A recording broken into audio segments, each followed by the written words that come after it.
Hello, everyone. Welcome to another edition of Board Meeting Recap with Chris Adsit. Today, I am covering the board meeting that took place at Heartland Lakeside, Monday night, February 16th. Please keep in mind, these are my board summaries. They do not represent the voice of the board, and I do them for you so that if you can't make it to a meeting or don't have the time or the will to watch our full YouTube recording of the meeting, you at least within a few minutes can hear the highlights from me. I feel like it's very important that you stay connected, and this is a quick way to do it. There were three big areas tonight that I'm covering. First is there were some really strategic decisions made this evening on our transportation program. Secondly, we had updates on a mid-year review of our student outcomes and performance. And then third, financial updates and long-term planning.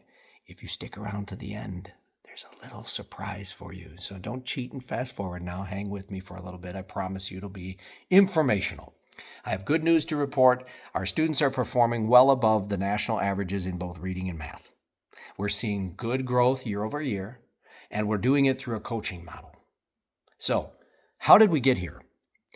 During COVID, the federal government allocated a lot of money towards schools. Many of them wasted it. Heartland Lakeside didn't.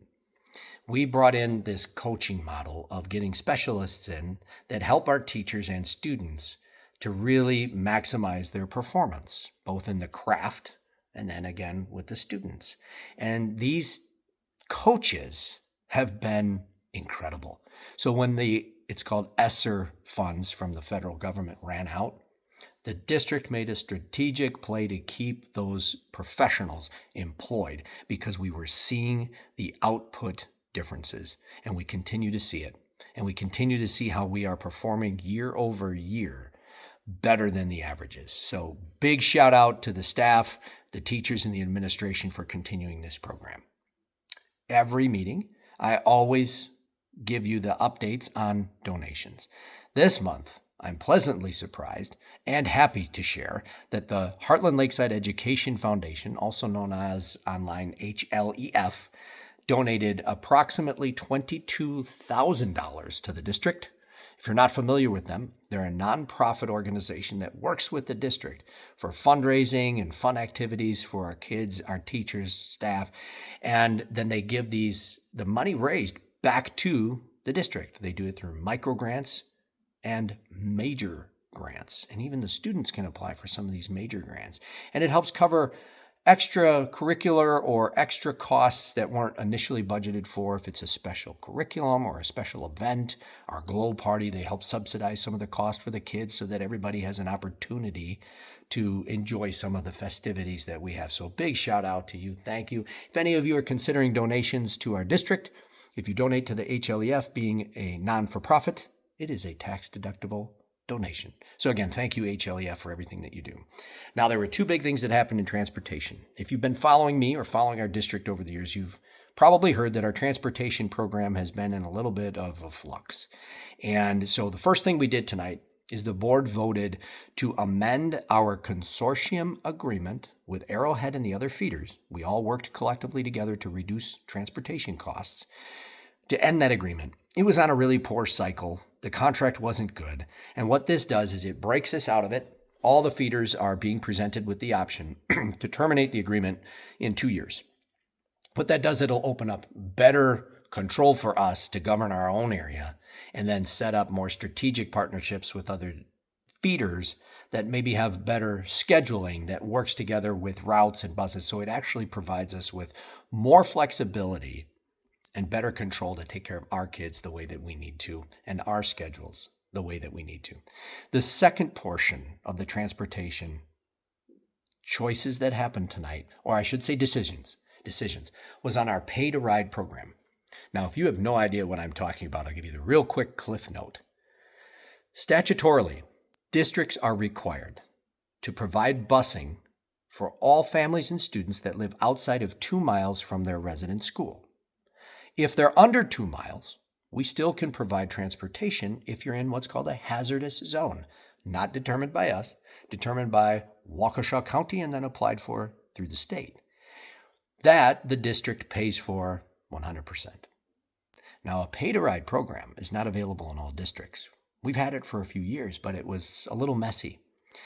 For the last 2 years, a pay-to-ride program was subsidized by our district.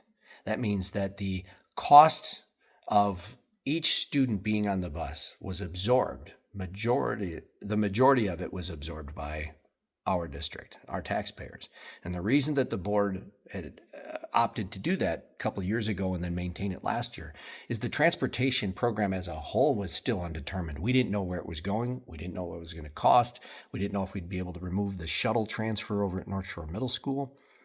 Lots of unknowns. So to help families during that transition of the pay-to-ride program in terms of the whole transportation program, we were subsidizing it, and it was a large ticket item.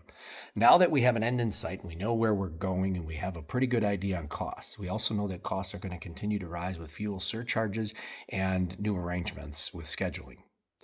The board moved this evening towards what's called a cost recovery model. That means if you're under the 2 miles, not in a hazardous zone, you can choose to pay to ride our buses. If you can get your students to a designated pickup, it's already en route, and there's space on the bus. So that allows for those students to still have an opportunity to ride. Now, some districts don't even have a pay-to-ride program at all. So for us to make sure that we have sustainability of our program in general and can afford to do it long term, we again opted for a full recovery model. Now, if that scares you and you're one of the families that takes advantage of that, keep in mind, we also have financial assistance available. It's the same program that works with our free and reduced lunch program. So you fill out application. If you qualify, you get assistance for that as well. So again, that's financial stewardship to make sure that our taxpayers are protected and that we're funding the things that we need to, and that our program can be sustainable long term. Then our business manager, speaking of finances, provided an update on our district budget and our accounts. Good news. We're sitting in a really strong position financially.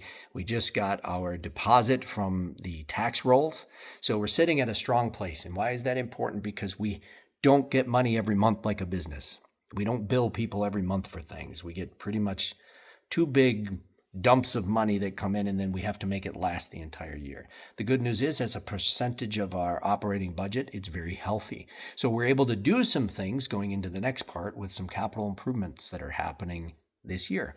You're going to see a lot of new asphalt at the 3 different schools. So some of the play areas, it'll help with safety, it'll help with where kids line up for bus pickup and improving things that have been really dilapidated. So you'll see a lot of that coming. You'll see some new commercial appliances in the kitchens.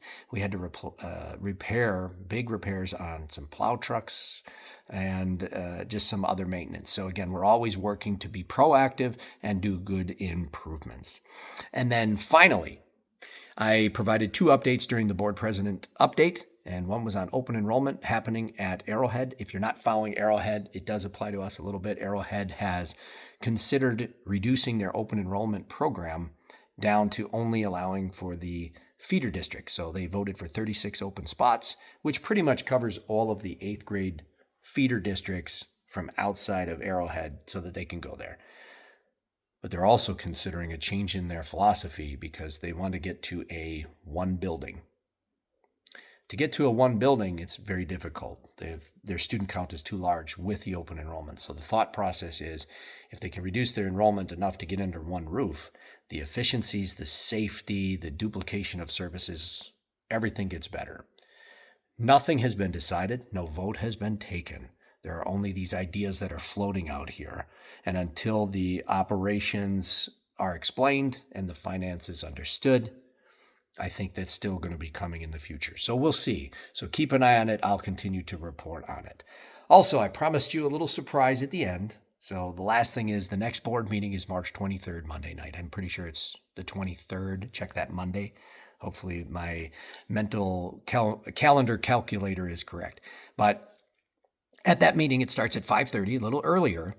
The food services company that provides the food for our district will be doing a presentation for the board and the administration to show some of the healthy examples and some of the food that we provide to our children. And there will be samples. So if we can bribe you to come to our meeting, please come to our meeting. You can enjoy some of the same fine foods that our children get. I hope you find this video helpful. It at least should keep you informed of the high-level discussions that we're having, even if a decision isn't made tonight. By paying attention, you know what might be coming in the future. If you have any questions for me, please reach out. It's an honor and a privilege to serve you. I appreciate your trust to be in this position, and I am really here for you. Until then, thanks for your support. I appreciate everything, and God bless you and our entire community.